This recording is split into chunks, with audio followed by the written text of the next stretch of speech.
the beginning of the van conversion. This project is going to take its kind of time. We're going to fit other things in around it, around the garden and the house, so we're not going to just throw everything at it, but we're going to put the videos out as and when we do bits. The history of the van, it was owned for 3 years by a lease company, and then for the 2 years before I purchased it, the guy bought it intending to have like a tyre fitting business, and I think he must have kitted out to a certain extent but never followed it through, so it did about 1,000 miles for the last 2 years. So it seems to be well looked after. It's got windows, which is a huge, you know, bonus for us, because that was one thing we were going to have to put in. So it's got the 2 side windows at the front and 2 in the back doors, and I think that's probably enough by the time we open up the cab area and put a couple of roof lights in. Flooring, he had a 1-inch rubber flooring in here, which helped with the road noise, but it weighed about kind of 80 kilo, I think. And then it had a really old crummy plywood layer below that. The screws that we used as well were not stainless screws, or were not decent screws, and they had rotted through, so the ply actually came up without them. I then used a drill after a few attempts with other techniques. I used a drill and tightened the chuck down on the head of the screw and then backed them out, because the heads of the screws were stripped. So all of that's out now, so there's a few holes to fill in the floor, small holes. But the very first thing I want to get done is to clean everything. It looks pretty smart in here, but there's kind of a layer of grime everywhere. And if that's kind of oil and stuff off tyres, if we're going to be using adhesives and things like that, I want it as clean as possible. Start on the ceiling, work my way down the walls, do the floor, and then we basically end up with a clean blank canvas.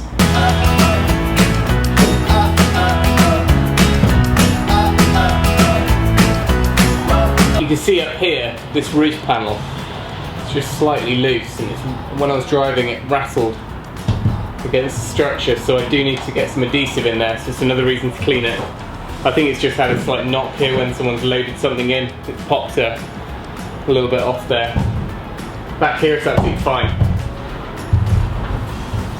So in order to kind of kill 2 birds with 1 stone, I thought I'd touch on why we're doing this, rather than do a sit-down video of me talking through stuff, or you know, there's certain aspects that we will discuss and kind of give more info on, but as far as why we're doing a van, I had a VW bay window van which I attempted to restore when I was about 19, 20, and just it never really took off. It sat in my parents' garage, and I did superficial bits to it and repairs, but in the end sold it as an ongoing project. Last year for my birthday, Joe actually hired out a van for us.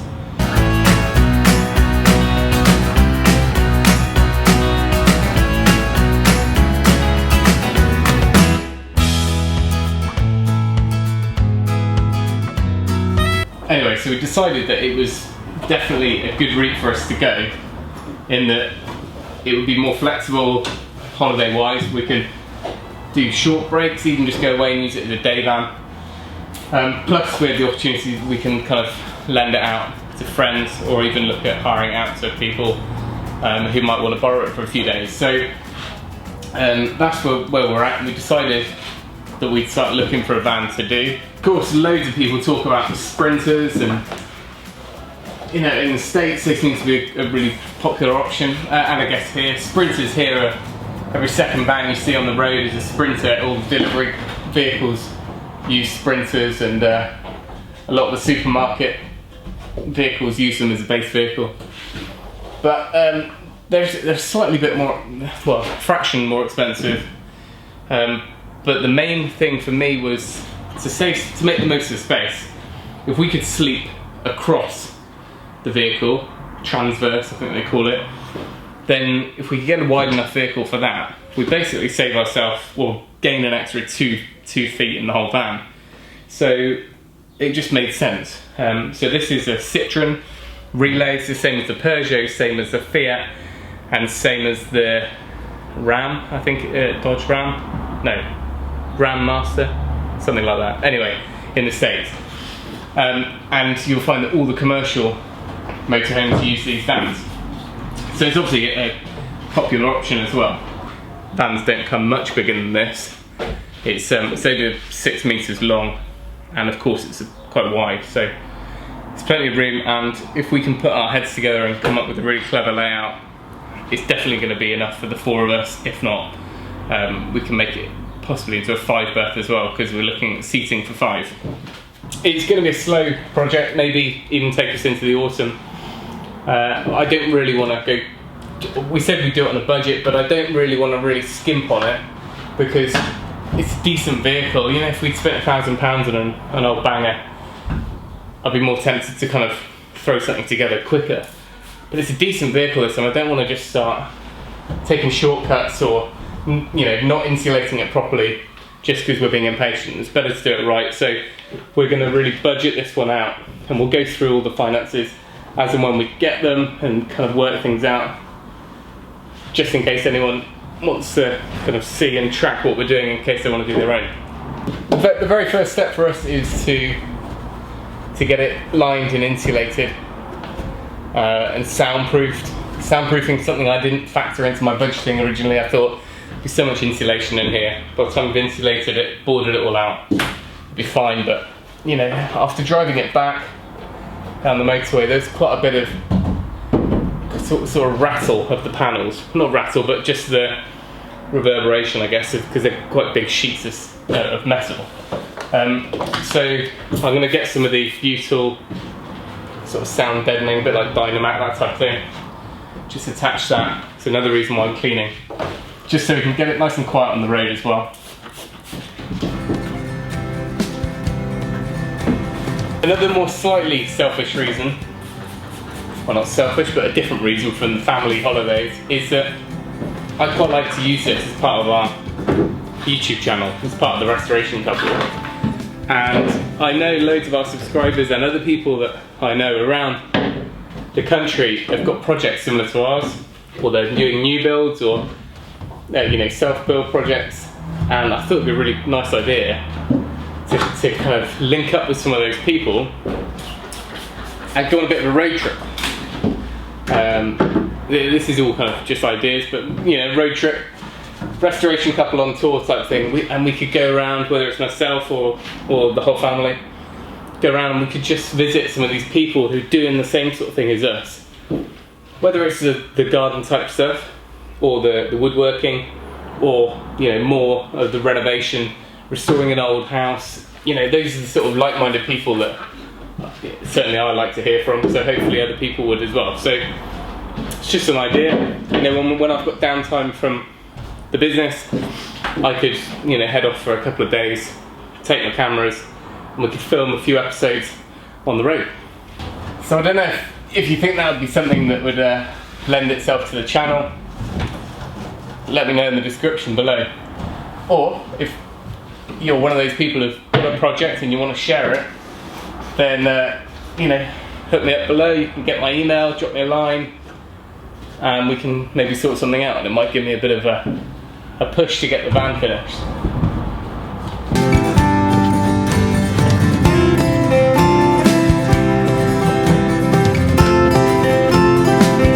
So our budget was pretty small for the van, as far as these things go. We were looking at £3,000. I didn't mind a slightly higher mileage vehicle, but you know, £3,000 is pretty much it. But then we already knew how much the windows would cost, so and this was an extra long wheelbase and slightly younger, plus it already had the 4 windows. So yeah, it came in at £4,000, which we won it on eBay. Never even seen it. I think that's probably how I bought all of our cars. It's always a bit of a risk, but you know, I was pretty confident, done all the checks I possibly could do, and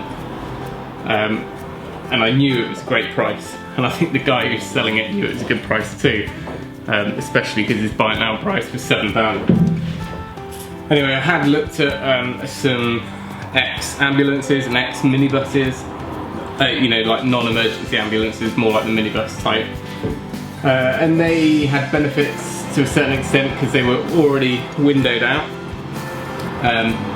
But there was quite a lot of removal of ramps and stuff to mess around with. Whereas this was just a nice, straightforward, you know, white van.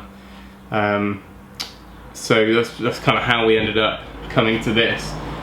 Another main factor for me picking this type of van, which is known as Sebel range, it's kind of the same base van as all the other makes, the Fiat, the Peugeot and the Citroen, is that the whole chassis, the whole bodywork is galvanised. So you see transits and sprinters that are like rusting through above the windows or wherever. Whereas there's chips of paint that have been knocked off the side door, or, you know, small bits, stone chips, and you can see bare metal, and it's just pristine galvanised steel. There's not a single, I haven't seen any rust actually anywhere at all. So it's got to be a good thing anyway. So it's just another reason for going for this one.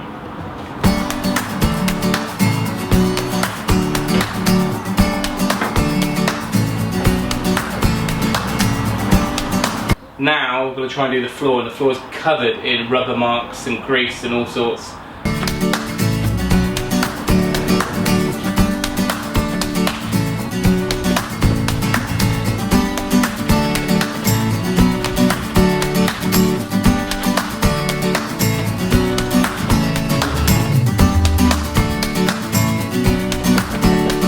Found some rust, surface rust, but a little bit of rust. Stupidly, whoever ply lined this was not that switched on. They used drywall screws, and they screwed the bit of boxing that was around this, which obviously didn't do the job either, straight through the wheel arches, and of course the wheels flick up the water, pour straight in here. The night I picked up the van was torrential rain on the motorway. It obviously churned it up into the wheel arch, dripped down and flooded under the ply, and that had been happening I think for a few years. Hence why all that plywood was shot.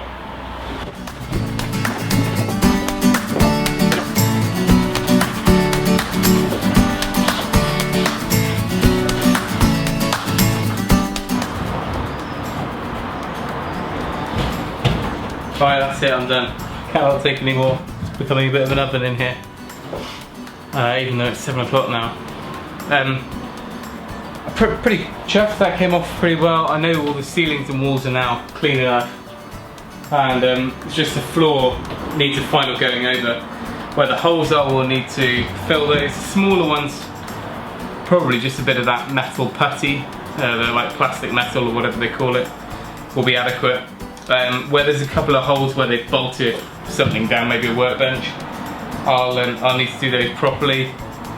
I don't think they're big enough to warrant any metal work. I think just a tiny little patch of fiberglass will be fine there, and then I'll make sure that it's undersealed from below. But to be quite honest, as long as it's sealed, they're all the holes seem to be in like the valleys of the ribbed floor, so we'll be battening the floor anyway before we insulate. So I'm not too concerned. I just would rather have it all sorted before we go any further. So if you want to stay up to date with the van conversion and all the other projects, make sure you subscribe to the channel. Give us a thumbs up if you're looking forward to the series. And I think that's it. So if you can, do it yourself, and we'll see you next time. I need a cold beer.